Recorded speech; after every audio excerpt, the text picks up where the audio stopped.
All right, today we're here with Anthony Misblon, and we're going to talk about, you started to think, I want to buy a house, so now what do I do? So what do we do? We're going to give you 7 steps on that. Number 1, first call your agent, right? Because they're going to really start to guide you down this process and use this video as an outline. So Anthony, they've called us. What would they do with the second step? I think just without getting too far ahead, that first step when you call, I think a lot of people, I get a lot of feedback like, what's it going to cost me? And I think people don't realize that there is no upfront cost in making that call to the agent. Right. It's one of the few businesses, one of the few things that you can do where you have a free audition to get information that is not publicly known. So I always start with calling the agent, figuring out exactly what the process is going to look like, and then I would immediately roll that into calling the lender. We definitely want to reach out to a mortgage professional, figure out what our stats look like, how are we getting pre-approved, what's the amount that we can get pre-approved for, and what's the loan rate going to look like. In order to understand what you can buy, you need to understand how much you can afford, right? Because you may have champagne taste and a beer budget, right? So you want to find out what payment you get, and then you're able to get, but that may not be the payment you want to afford. So first, what can I do? Second, what do I want to do? Because those two things could be different, right? So figure out what you're comfortable with, and that would be probably the third and fourth step. So what would you say the next step would be? Well, I think once we've spoken to the agent, we figured out what we're comfortable with, what we're approved for, now we're ready to take that first step in the buying process. And what I tell people, and especially my clients, is decide exactly where you want to live. Yeah. What's important to you? What neighborhood statistics are of value to you? And the best way to do that is pick a day you want to go out for lunch or dinner and take a drive.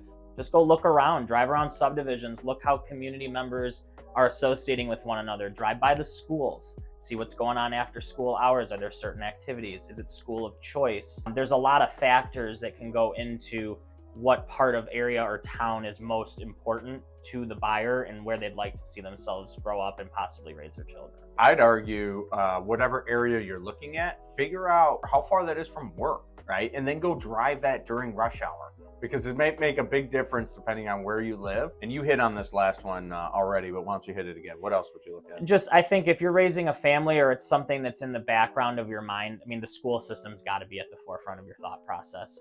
Where does it rate? What kind of educational prowess is there? Is it a sports town and community? Do your children actively engage in sports that you really want to push towards somewhere that's being recruited at the collegiate level?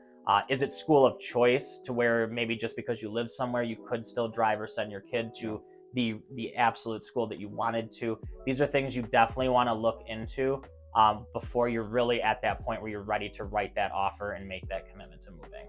And then last, and this is the one that maybe this is self-serving, but the more you can be on the same page with all the decision makers, the easier and the less stressed the process is, right? And because in today's day and age, with today's market, things move very quickly. So if you and whatever other decision maker aren't on the same page and you're going to sleep on it, if you sleep on it, you're probably not going to sleep in it. Decisions need to be able to be made quickly, and the only way to make decisions quickly is you have to be in alignment. So I would definitely get on the same page with whatever other decision makers there are. That way you can execute quickly when it comes time to find your dream home.